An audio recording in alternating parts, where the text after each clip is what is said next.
17th century में जब Mughal empire Kabul से लेकर बंगाल तक फैला हुआ था और दिल्ली का तख्त ताकत से गूंज रहा था, तब वेस्टर्न घाट्स के पहाड़ों में एक छोटी सी रियासत खामोशी से ग्रो कर रही थी।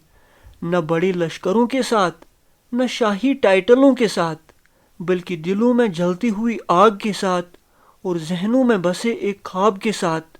स्वराज्य का ख्वाब, यानी एक ऐसा गवर्निंग सिस्टम जो लोगों के लिए हो और लोगों के जरिए हो। इस ख्वाब से जन्म लिया एक बड़े कैरेक्टर ने, छत्रपति शिवाजी महाराज, एक सिपाही, एक बादशाह और एक विजनरी, जिसने बिखरे हुए मराठा कबीलों को एक साथ किया, किले बनवाए, एक डिसिप्लिन्ड आर्मी तैयार की और ताकतवर बादशाहों के दिलों में खौफ पैदा कर दिया। उसने मुगलों, बीजापुर, यहाँ तक कि यूरोपीय ताकतों को भी चैलेंज किया और एक ऐसे एम्पायर की बुनियाद रखी जो बाद में मराठा एम्पायर कहलाया। लेकिन 1680 में शिवाजी की डेथ के बाद अंधेरे छा गए। उसके बेटे सांबाजी को औरंगजेब ने कैद करके कत्ल कर दिया। मराठा एम्पायर लरस गया लेकिन खत्म न हुआ।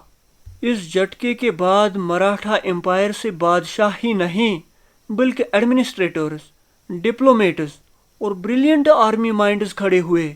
इस नए दौर का मरकज था पेशवा का पोस्ट, जो कभी महज वजीर आजम की हैसियत रखता था मगर अब मराठा एम्पायर का असल सेंटर बन गया। पेशवा बालाजी विश्वनाथ के दौर में डिप्लोमेसी ही हथियार बन गई और पेशवा बाजीराव वन के दौर में तलवार एक बार फिर मैदान में उतर आई। बाजीराव कोई आम सिपा सालार नहीं था। उसने अपनी जिंदगी में कभी शिकस्त नहीं खाई। बुंदेलखंड से मालवा, गुजरात से दिल्ली के दरवाजों तक उसने मराठा असर को महाराष्ट्र से बहुत आगे तक फैलाया। उसने मराठा एम्पायर का झंडा नॉर्थ इंडिया तक बुलंद किया।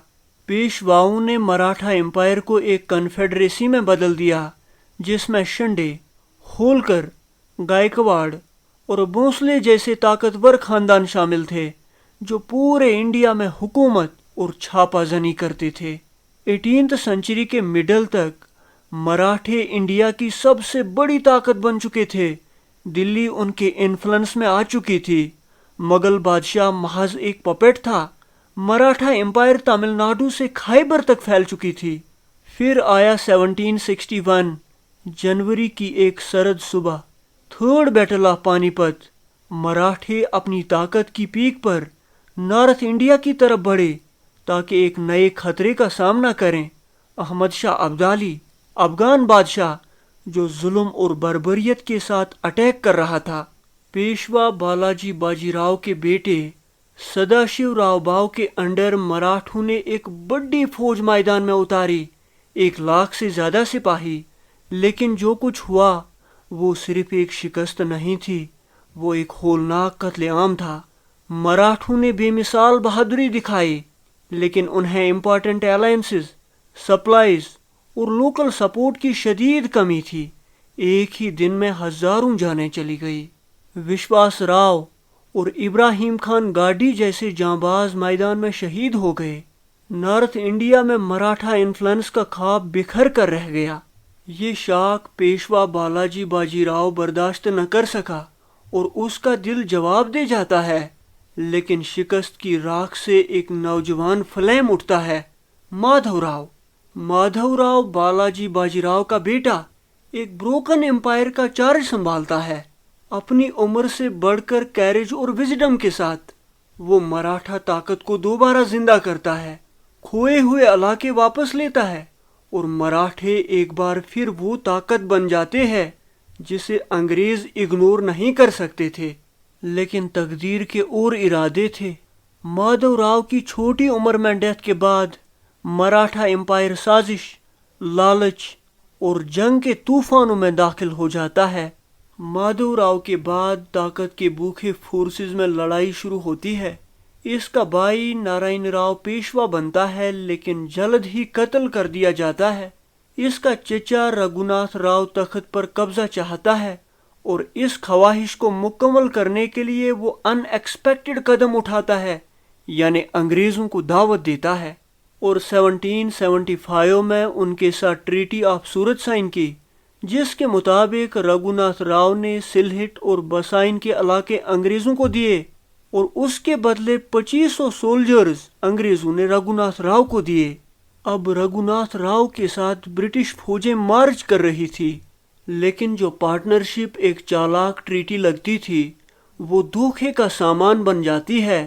مراٹھا وزیر نانا فڑنویس، جو ایک ذہین سیاست دان تھا، پلٹ وار کرتا ہے، یعنی 1775 میں فرسٹ اینگلو مراٹھا وار شروع ہوتا ہے اور وڑگاؤں کے قریب مہادجی شنڈے کی قیادت میں مراٹھے انگریزوں کو شرمناک شکست دیتے ہیں۔ 1779 میں ٹریٹی آف وڑگاؤں سائن ہوتی ہے، جو انگریزوں کی ایک شرمناک شکست تھی، لیکن امن عارضی ہوتا ہے اور کئی سال کی جھڑپوں کے بعد 1782 میں ٹریٹی آف سلبائی کے ذریعے جنگ ختم ہوتی ہے۔ فی الحال 1799 ٹیپو سلطان شہید ہوتا ہے۔ اب انگریزوں کی نظریں مراٹھوں پر ہے۔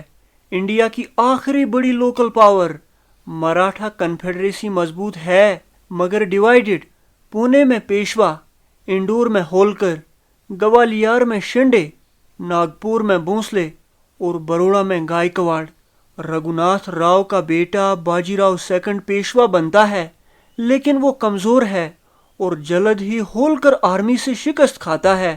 مایوس ہو کر باجی راؤ سیکنڈ 1802 میں ٹریٹی آف بسائن پر دستخط کرتا ہے، علاقے دے دیتا ہے اور انگریز فوج کو بلاتا ہے۔ یہ انگریزوں کے لیے ایک ماسٹر سٹروک تھا اور مراٹھا زوال کی شروعات۔ ٹریٹی پر ٹریٹی سائن ہوتی گئی۔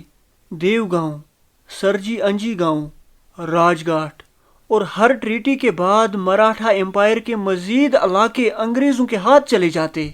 جنگ کے سائے میں ایک نیا خطرہ ابھرتا ہے۔ پنڈاری بے خوف، آزاد، خونخوار۔ وہ سپاہی نہیں تھے، وہ لٹیرے تھے جو افراتفری میں پلتے تھے، ایسے گھڑ سوار جن کا کوئی سردار نہ تھا اور پورے سینٹرل انڈیا میں دہشت پھیلائے ہوئے تھے۔